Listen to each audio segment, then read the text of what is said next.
Thank you guys so much for joining. This is episode 4 of The Construct. We have a very special guest today. We got Bez Musiq. Please tell us a little bit about yourself and where people can find you. My name is Jabez, Bez Musiq, DJ, radio personality, host, MC, music lover. Find me on all social media, BEZMUSIQ, all my handles. You can also check out my company's website, Solid Ground Entertainment. I run a DJ entertainment company, as well as I run a DJ class with Boys and Girls Club of Allentown that we started this year. Yeah, excited to chop it up with you, bro. Yeah, thank you so much. And we were actually supposed to do this, like, if I remember correctly, almost a year ago when I hit Almost you two up, years ago, I think. right? Time goes Yeah. by so fast, and we both busy people. And um, I wanted to ask you. It's funny how like the timing, how everything works out. Because I did my first episode with Shauna, which you know very well. Which I was very happy about that interview, and she was a great person to have. And do you feel like that delay from us having to meet up 2 years ago to now might have like in a way worked in your favor for what you have going on now compared to 2 years ago? I mean, if we pushed it another 2 years, I think that would be the outcome if we put anything back. If we're being consistent, it's always gonna be like that. I would say though, I know when we talked last time, I think we spoke briefly about it happening when it was the right time. Um, and Hmm. it organically happened. You know, you reached out, we chopped it up again, and it's a convenient time now. Um, I still would have. I wish we would have done it earlier because then this would have been a kickback to last interview, rechecking. We were just busy, man, and that's good. It's good problems. Yes, exactly. Everything, happens when it's meant to, I believe, And I feel like 2025 is going to be a big year, not just for yourself, but for me as well. Um, and one thing about you that I notice is like when people first meet you, at least when I first met you, because I've seen you in a lot of events, East Siders, places in the events going on like Sands, the Wind Creek area and whatnot, right? I haven't heard Sands in mad long. That's a throwback. Wow, If you're from the 610, you know exactly what Sands you an means. original. You an original. You grew up in the area, shout out to the 610, Yeah. 484. Um, when people first meet you now with all the stuff you got going on, what do you hope that they pick up on first with you? I mean, now that I've been, getting a lot closer to my faith and God. I hope that they see God first. Um, that they see somebody who's trying to, get closer and closer. But bro, I'm all about good vibes and love. I want people to be able to meet me and know that, okay, if I got a question about the industry around here, I can ask him. If I need help with something, I can ask him. We're not gatekeepers, we're key givers. I love people to be able to feel like they can ask me for stuff. That's awesome. And I think that's kind of a man's kind of like role in life. I think men, we feel more fulfilled in life when we feel like people need us and we can help those around us, the ones that not only that we care about, but the people that we love truly. Um, and I wanted to kind of follow up with that because I know that you moved through music, radio, and a little bit of the nightlife too, correct? Yeah, I stopped doing nightlife actually in early March. That was my last nightclub gig. I no longer do nightlife, nightclubs, bars, Okay. and nothing like that. Of March of this year? Yeah. Okay, perfect. Okay. Um, I was going to ask you of all these high energy spaces, right? Do you feel like you chose this lifestyle or did it choose you? I mean, do we really choose anything, man? I feel like um I was young when I started. I was 12, 13. I got really excited when I first touched turntables and got into DJing.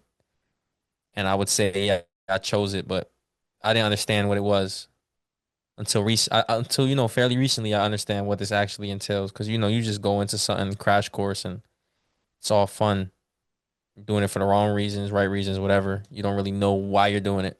So I would say yeah, I chose it, but it definitely chose to keep me here, and the music chose me back. So Mhm.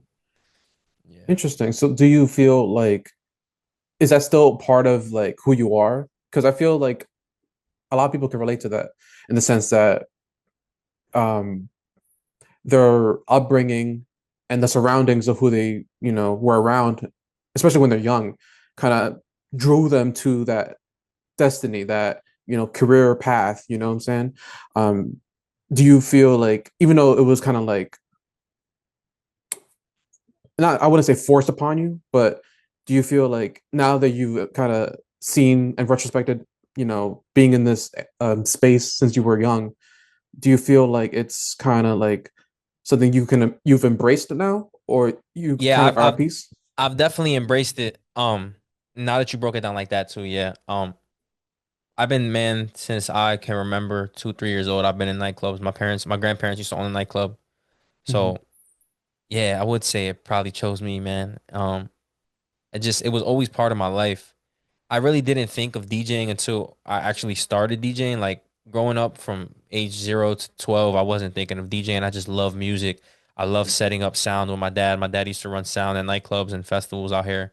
I used to run flyers up and down all over Allentown, Bethlehem, Easton. Used to go through Pembroke, South Terrace, hand out flyers and all that. So anything music, entertainment stuff, I was always into it. I just think I always really loved the music. I wouldn't say that nightclubs is part of who I am.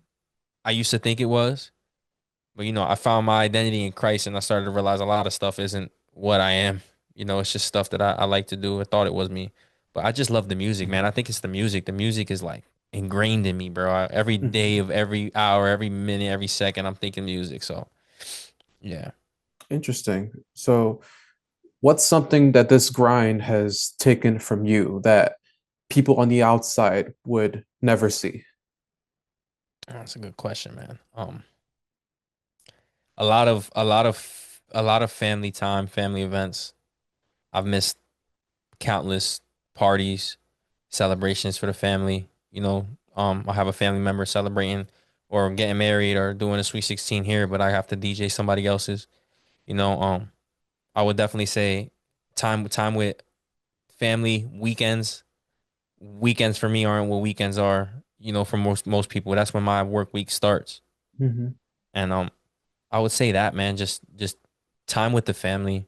It's given me a lot, but it's also taken a lot of, times I could have been chilling with the family and spending that time with people. Definitely that. And I think that's something a lot of people don't really take into consideration, especially working in a field such as radio, media, entertainment.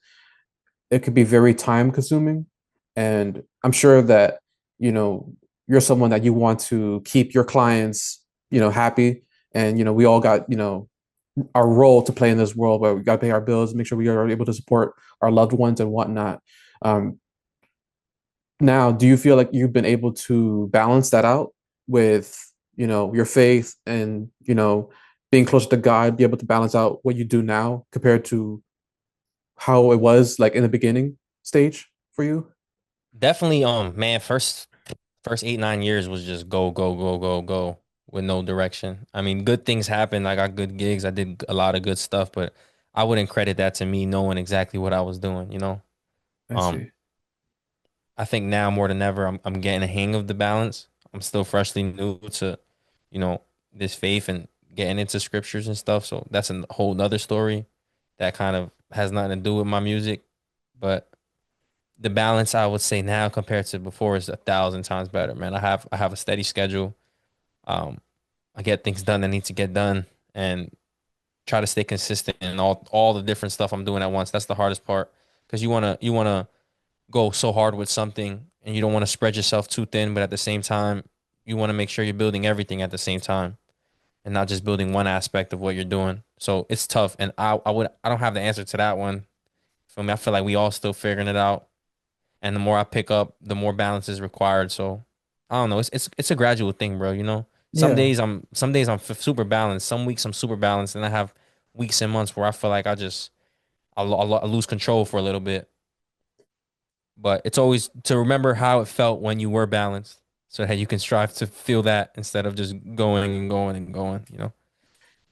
Do you feel like it's difficult for you to be present a lot of the times? Yeah, I think that's one of the biggest things I've battled with being present.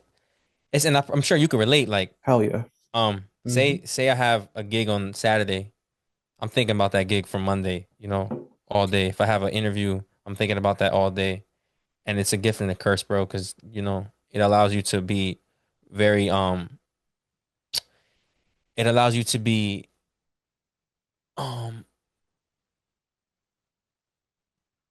ready and like prepared for stuff, but at the same time, it's like I can't enjoy where I'm at right now. And then it's like, I don't know. It's a battle, bro. It's a battle. It's like your mind is always future like sighted, right? It's hard Yeah. to always like live in the moment. And I could definitely relate to that too, because in my interviews I've done in the past couple weeks, um, because everything I've done I've scheduled ahead of time, make sure I could get the right audio, make sure the questions are good, and make sure that the guests are comfortable and everything. And it's a lot. And it's helped me a lot though at the same time to stay busy, because I've dealt with like depression, and staying busy helps me a lot, and Same. having something to like have in the future keeps me keeps my mind occupied. But I'm also working on that too, so trust me, I could definitely relate to not being able to feel present. But there are moments where it's kind of needed just to clear your mind a little bit. Yeah. And sometimes you don't even know. Like, it's crazy because the whole conversation about being present, I was just introduced to that whole concept like probably like last year. I had a long talk with my older brother, and that's when I was going through a lot of anxiety and depression real deep. And he was showing me ways like that he learned in the military to be present. Mhm. Um, and then I start to like think introspectively and look in the moment times when I think I'm present and then analyze my thoughts and realize, bro, you're not even here right now. Like, Mhm. those moments where you're so in your brain that like you have to focus your vision again to be present and make sure you see what's in front of you. It's tough, bro. It's a tough thing. I think we all go through, especially creatives. My boss had told me once, the most the most creative people are the most unorganized. Absolutely. And there's Yeah. a reason for that, because it's like they have so many things going on, and it's hard to just manage it all at once. Um so for you, right? Because how remind me of your age again? I'm 22. 22. Wow. Yeah. You're still in the prime of your life, and the fact that you already have this mindset at such a young age is just mind blowing, and it just Thanks, shows bro. how absolutely, and your work ethic is speaks for itself. At your young age, right? And well, and also to be fair, you also started early as well, you know, Yeah. because even though you're 22, like you have the mindset of someone that's like in their 30s, in their prime, that has already gotten their life together, you know. What's something that you used to believe about success that you've completely outgrown now? Um, I feel like growing up, anybody, especially inner city people, and we listen to hip hop, we watch sports, we feel like success is defined by how where you are compared to the guys who at the top. And I always used to compare myself to the biggest DJs, the biggest artists, which is a steep, deep hole, slippery slope to go into because that's how we're taught, like subconsciously through music, this, and that. Look what I have, look what I have, look what I have, look what I have, but nobody shows you how to get it. Um, and now I realize that real success is, and it sounds so cliche, but when it actually clicks, it's not cliche. That when you compare yourself to you yesterday, it's real success because there are people and there's going to be times in your own life and my own life that we go days without improving, days and days without improving. So even the times where I didn't want to get out of bed, bro, because something like anxiety was felt like it was crippling my body, to now where I'm getting up and those same feelings that I had that I couldn't overcome, I'm now able to deal with. That's real success to me. Because if you can do that, you're setting yourself up for success because you got to battle your mind first before you do anything. You got to get out the bed. And if you can figure out how to take control of that, bro, that's real success. And everything else will follow after that. Because there's people who have nice cars, nice clothes, nice everything. They don't feel successful deep down, because you still got to battle this before you can appreciate Mhm. all this. So I would say that, bro, success is really who you were yesterday and where you at now. and just continuing to do that, bro. Little steps. And I've noticed that through my career, 10 years in the game, thinking 4 years in, I haven't done enough, 5 years in, I haven't done enough, 6 years in, I haven't done enough, 7 years, oh crap, this is compounding. 8 years, oh crap, a move I made on year two is coming back to help me now. Year nine, oh crap, that little move I made last month just got me this huge gig. So it's Mhm. little increments, consistent steps that are gonna get you there. Because there's people that take huge steps 3 times a year, you know? Exactly. I completely agree with that. I love that answer so much because it truly is about consistency, you know? And I feel like a lot of people, they're afraid of failure because they think that that's going to be it, you know, that like if they don't take that chance, they're just going to, you know, be miserable or they'll fail and they'll look down on themselves. I fail every day. You know what I mean? Like I learn from those mistakes and those um unfortunate circumstances. But You're not trying if you ain't failing. exactly. And I feel like people like you and me, we look at those unfortunate circumstances and retrospect, analyze, and see where we can improve to go further and go on to the next step and just be consistent. Because eventually, like this path right now, me doing this took many years to finally for me to understand this is my path. You know, maybe before when I was on YouTube, I did movie reviews, and then I started doing um, motivational stuff, and then self improvement, into dating advice, and then one day I was like, you know what? I know a lot of people, and even before I used to network with a lot of YouTubers and a lot of content creators, and then I finally understood my passion, which is talking to people, getting to know them. Because everyone is different. Your upbringing is probably completely different from my upbringing, but we can still chat and get to understand each other because we're all different, and that's what makes us all special. You can learn off of everybody, man. Hmm. You could get wisdom from anybody. Like it'd be people that people would see. It looks like he's way below me or whatever. And meanwhile, he might have the key to something you've been battling for years.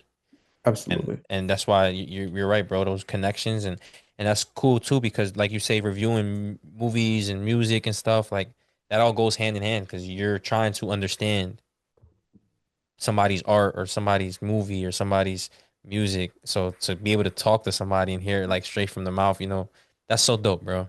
That's dope. I'm happy for you, man. No, thank you, and I'm proud of you for everything that you're doing too. Thanks, man. Of course, and I guess my next part was talking about purpose. 'Cause we kind of mentioned it a little bit, but I wanted to ask you, how do you keep your circle solid when the game that you're in is built on?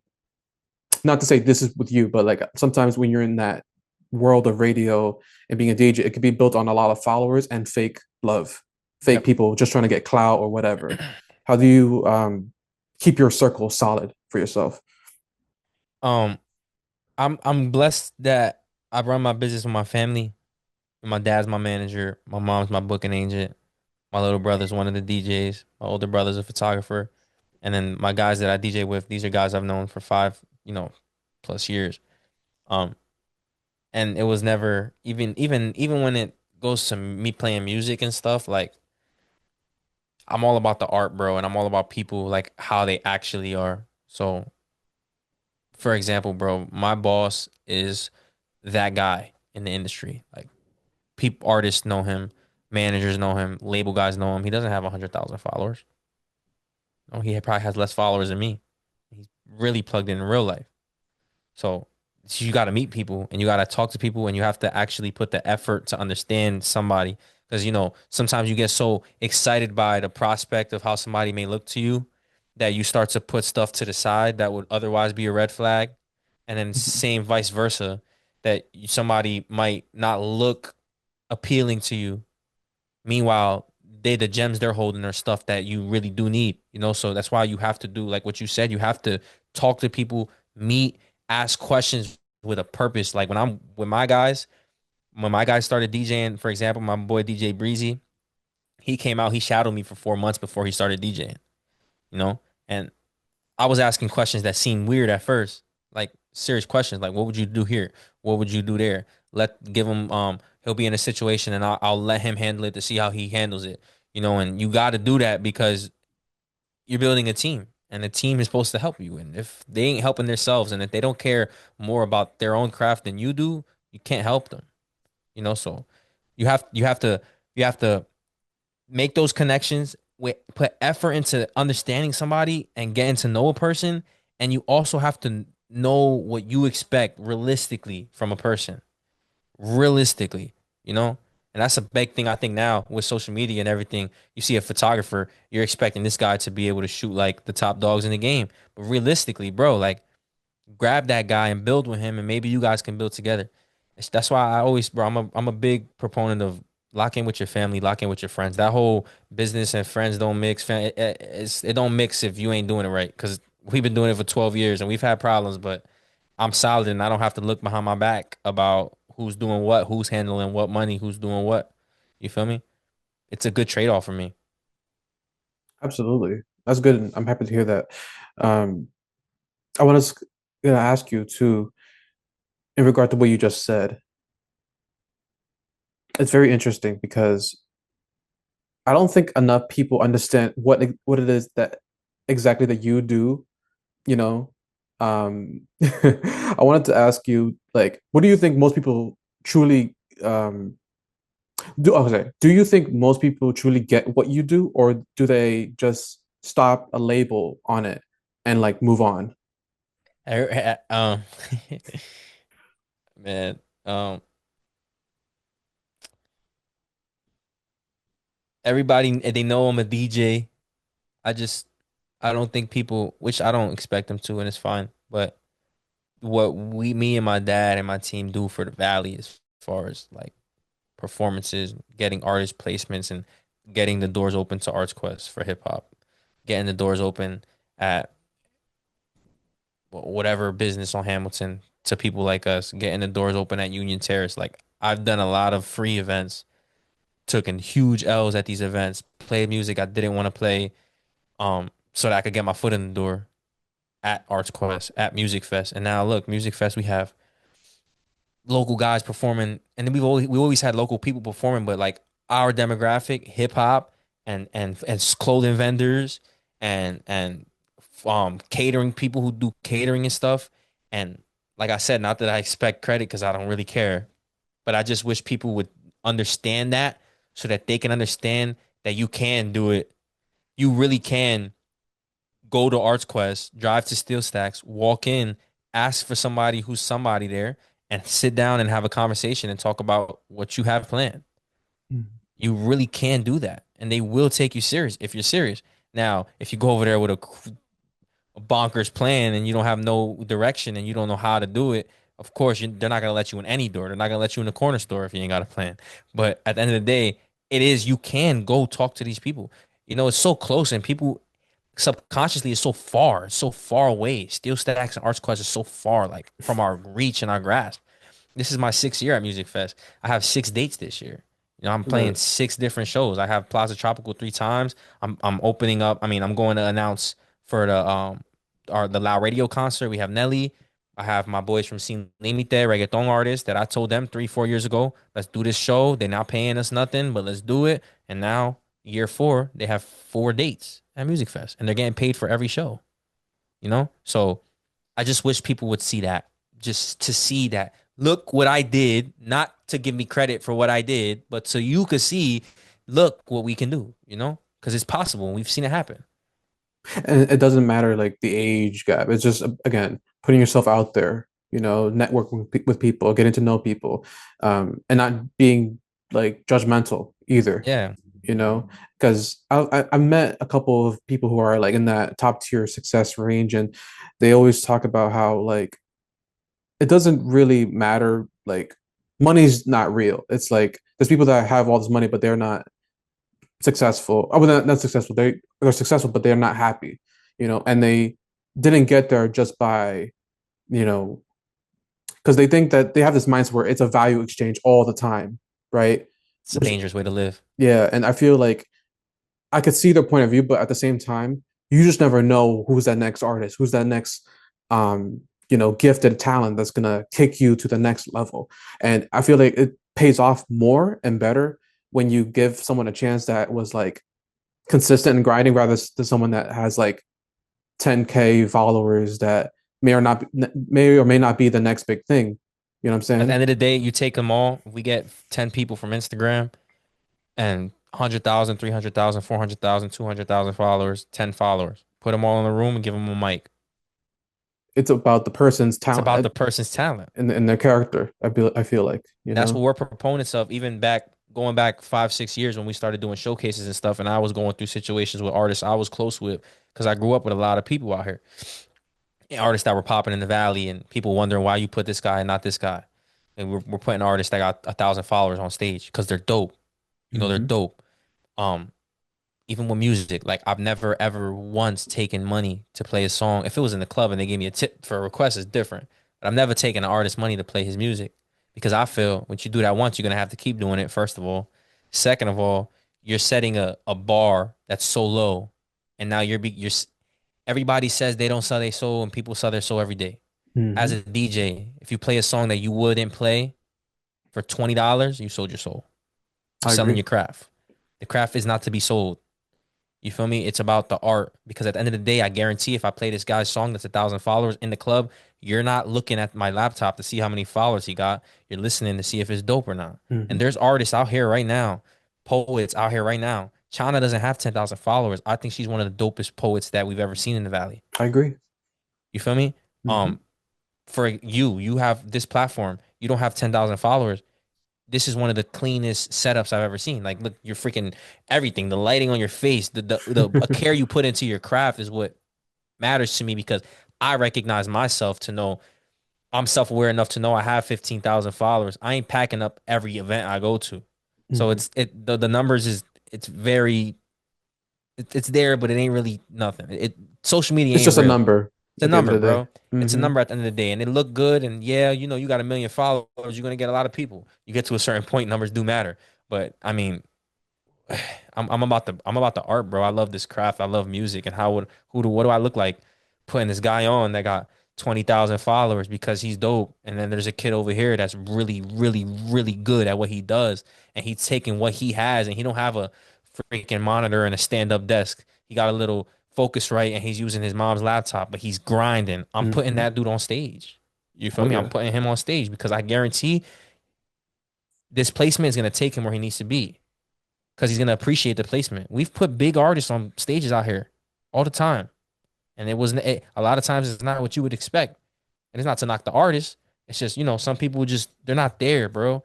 And yeah, I want to help people, but I'm also not gonna put you there if you ain't ready. I I'm gonna agree. be doing you a disservice and me a disservice.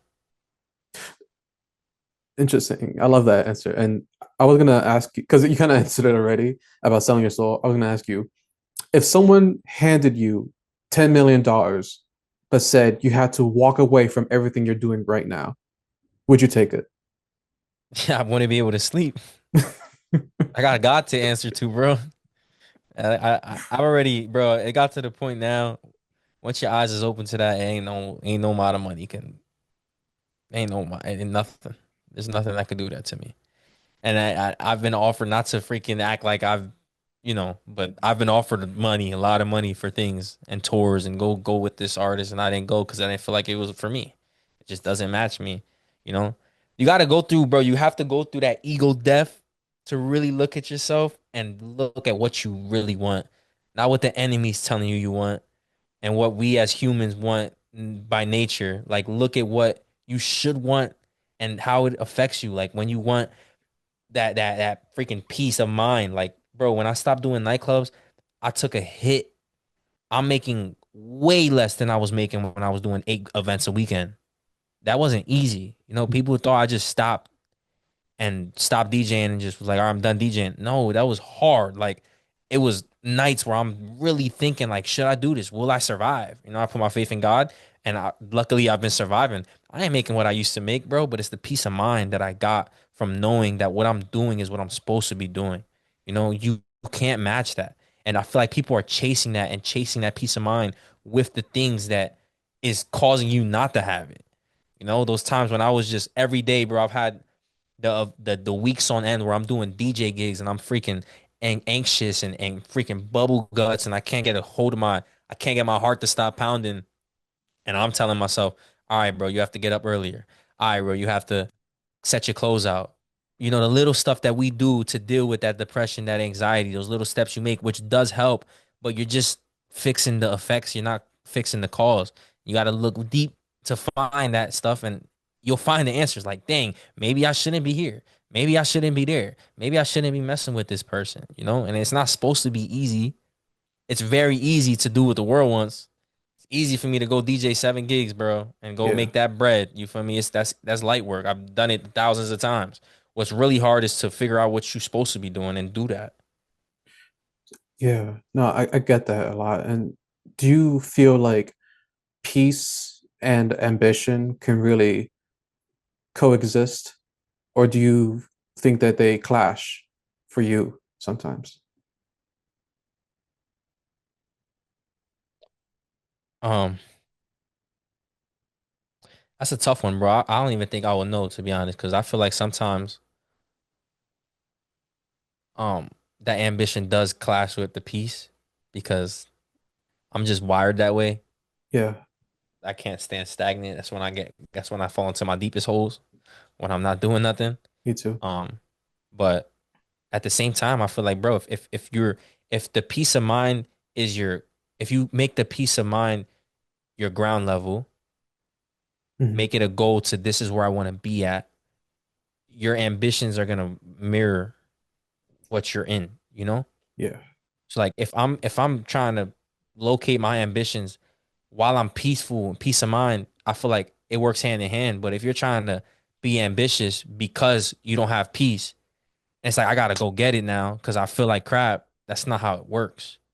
You know, find your peace first, and then out of your peace, everything's gonna flow out. You know, be peaceful, find that, and then start adjusting your life accordingly.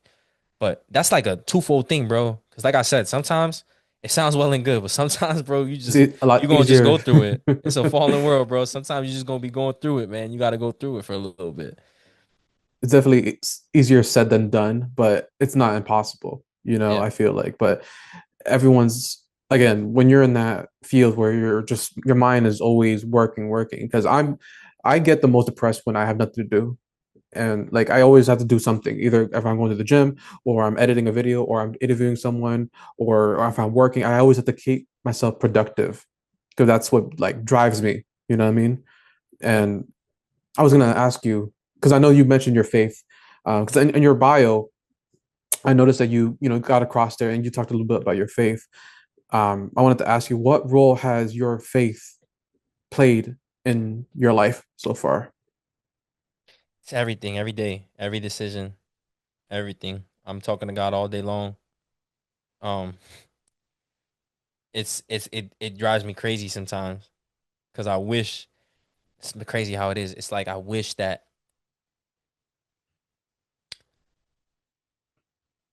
how do I explain it? It's like it's giving me that peace of mind, but it's also like now I know. So it's Mhm. even harder because now I'm more aware of stuff, I little see. stuff. Like I stopped doing clubs because of my faith and because of what I was going through and because God told me to stop doing nightclubs. So I stopped. Doesn't mean since God told you to do something, when you stop, you're good. No, Exactly. it's not how it works. That's not how It's it not a leap of works. faith. Mhm. Um, so I feel like since I surrendered, things have got harder, but at the same time they got easier, you know? Like It's kind my of like baselines. no, I was gonna say, I think it's kind of like because you're in line with God and you know things that you're supposed to do, and you know that God is the answer to everything, when it comes to finding your peace and things like that nature. I would assume that because of your work ethic, it's like you're more, like you said, you're more aware of like things God may be trying to lean you on to do certain things, but we're all human at the end of the day, where Yep. sometimes it can just like, for example, like a person that loves God, right, believes in God, but they don't necessarily like they don't have to, they don't may not go to church, they might curse, they might still live a certain lifestyle where it's not aligned with God's, you know, purpose for you, right? Um, do you feel like it might be something where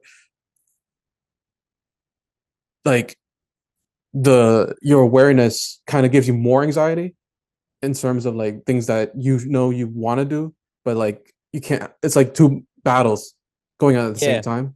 I just wouldn't say I would say it's not so much anxiety no more.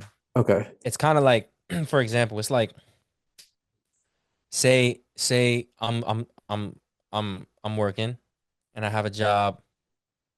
um I have a job in a strip club, right? Hmm. All I do is I'm at the front of house, right? It's Yeah. easy. It's easy work. But my spirit is fighting me every time I walk in that building. It's tough.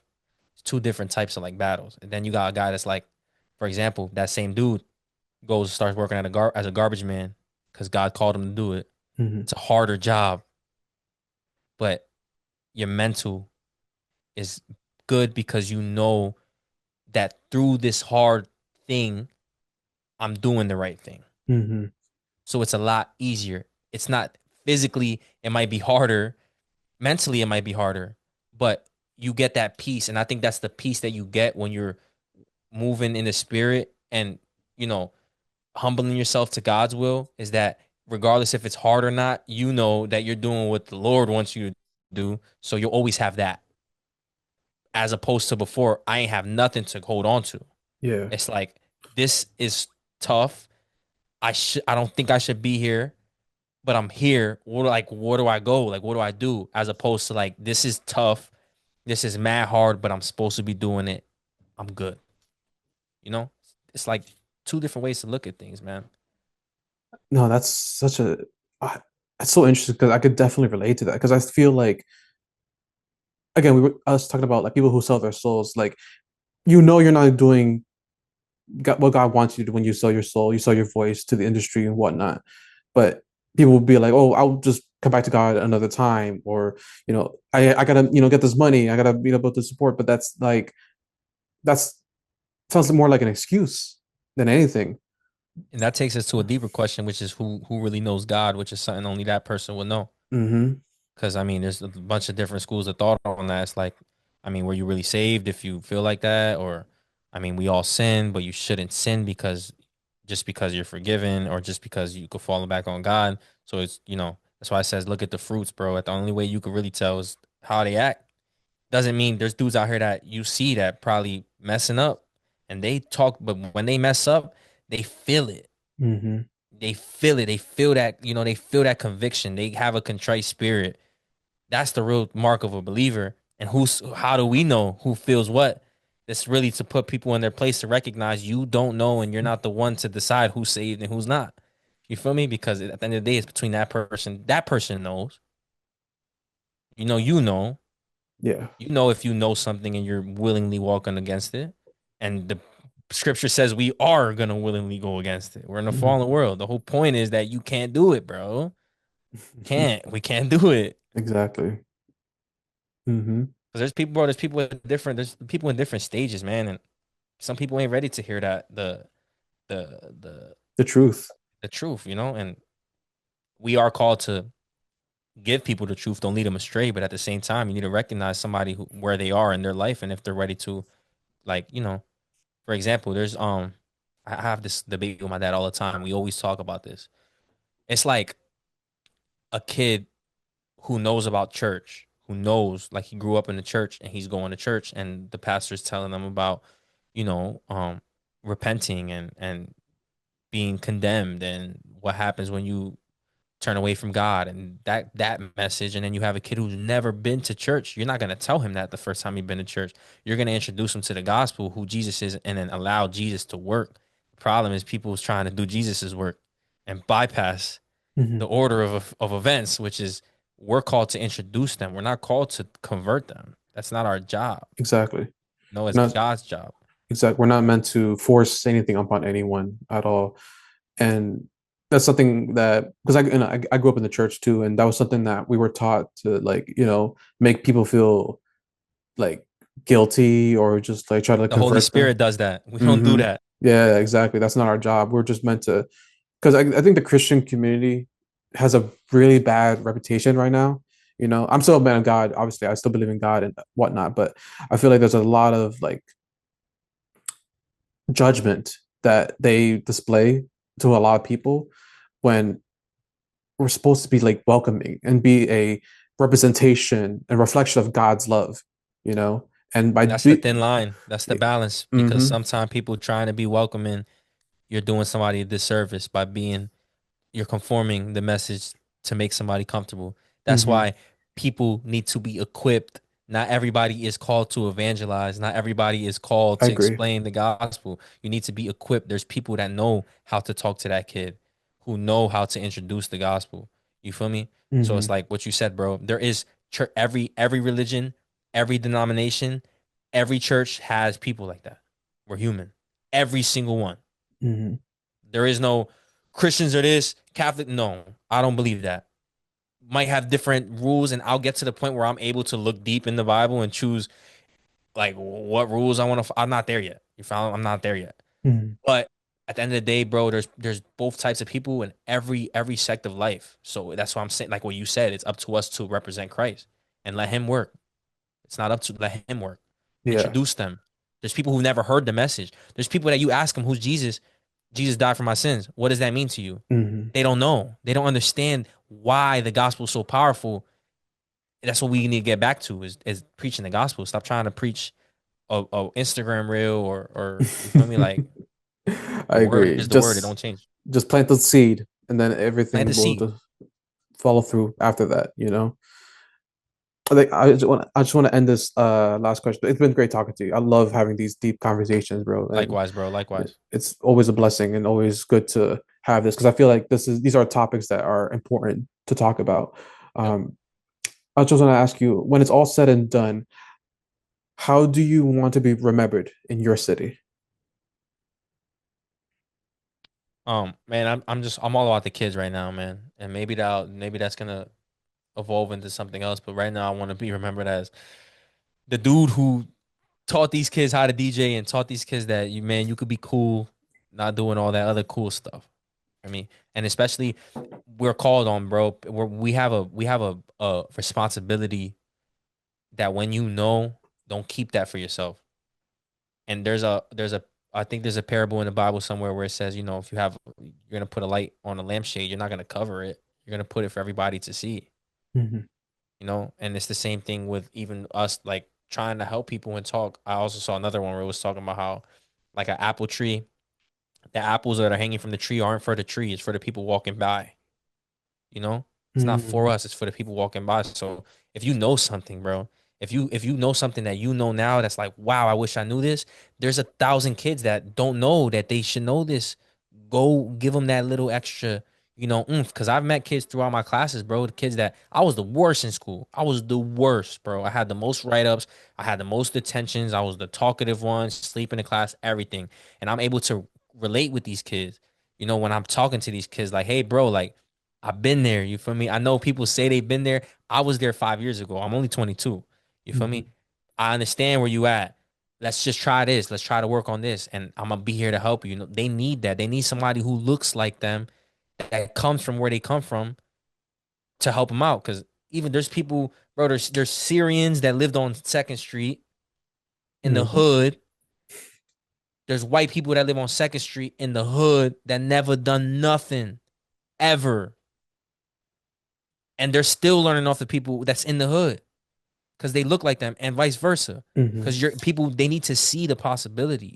You could tell a kid all the time, do this, do this, do this. Doesn't matter if he ain't seeing it, because all he's seeing is Durkio and G Herbo and all these rappers. That's what I want. But if you could show him like, look where I came from and look where I'm at, bro. It's not that I'm a freaking millionaire, but I'm alive and I'm happy and I'm making money. You can do mhm. that. Like you can literally do that. You don't have to go. You don't need 1 million followers. You feel me? That's the trick that they put on us. Like Especially now with social media and it's everything, right? crazy, bro. You need a Yeah. thousand people. Get 1,000 people to give you $100. You made 100 grand. Mhm, You don't need 1 million people. Get 100 people to support you. Get 100 people to give you $100. Just made 10 bands. You feel me? mhm. Like that's real growth. And these kids need to be. People need to start pointing them into the realistic steps. That's why I got mad pride in all the the businesses out here like Ortiz Art, Promise Neighborhoods, my man Tommy in Bethlehem, like these people that work with the communities and are showing people the realistic steps. I'm not gonna tell you, yo, bro, grind hard, save your bread, invest your money in stocks, get you a Hellcat one day, you're gonna be good. No, I'm gonna tell you, bro, put $10 away every week. Feel me? Go to work, come to this program because we about to teach you how to save bread. Or come over here, we're gonna teach you how to work with music. And they might not want to be a DJ, but what they're gonna learn is discipline. They're gonna learn, this I can do something. If I want to do something, I can really write on a list 10 things I want to do in a month, do those 10 things. Now I'm in a better position than I was last month. And writing stuff down. And now you're getting rid of all that mind space that it takes to remember what you have to do. And that's a big thing I've been on now lately, writing lists. And people don't understand why lists are so powerful.